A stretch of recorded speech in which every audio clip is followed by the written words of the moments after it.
Just coming up our right-hand side, originally built in the mid-1500s by Henry VIII, part of his network of coastal defences to protect us from the French and Spanish invasions.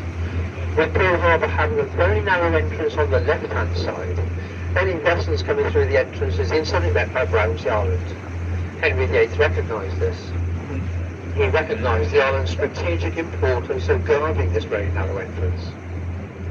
And as a deterrent to invasion forces from Europe, the island was fortified in 1547 by means of a blockhouse.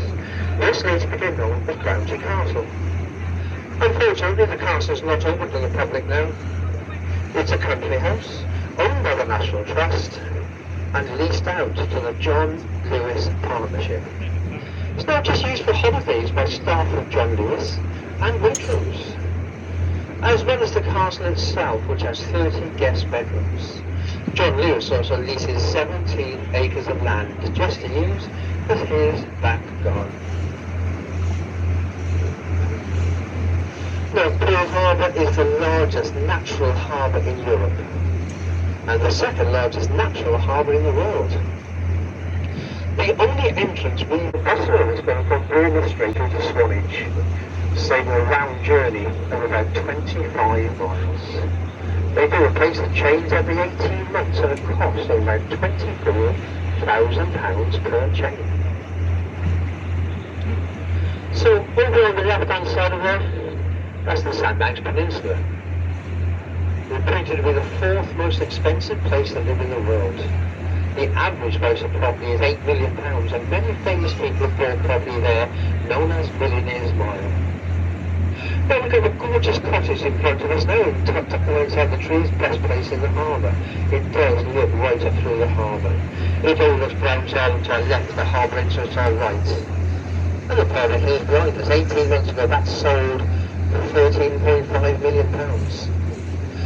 The new owner, Tom, 44, self-made multi-millionaire, he moved in straight away to be trying to get permission to knock it down and rebuild it. He's finally got permission about 2 weeks ago. He also has to repair the sea defences around his property. It's not the most expensive house around there. 5 weeks ago a house did come on the market, and that house that's just come on the market, back in 1965 there was a bungalow on the plot. The bungalow was bought by John Lennon. John Lennon paid £25,000 for the bungalow. He gave it to his Aunt Millie, because Aunt Millie looked after him as a young lad. This was his way of thanking her. That bungalow was redeveloped a few years ago for £7.7 million. However, it came back on the market 5 weeks ago for £15 million. And if you are interested, you can Google John Lennon and the Sandbanks. If you just Google John Lennon Sandbanks, you'll see pictures of John Lennon and Aunt Millie walking off the Cherry. Now we've got this big white house to our right-hand side. I've got the arches on the lower ground floor. That's football manager Harry Redknapp.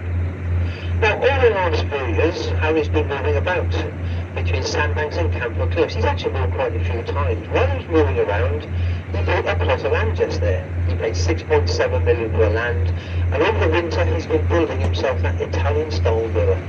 He recently moved in. The average price of property here is £8 million.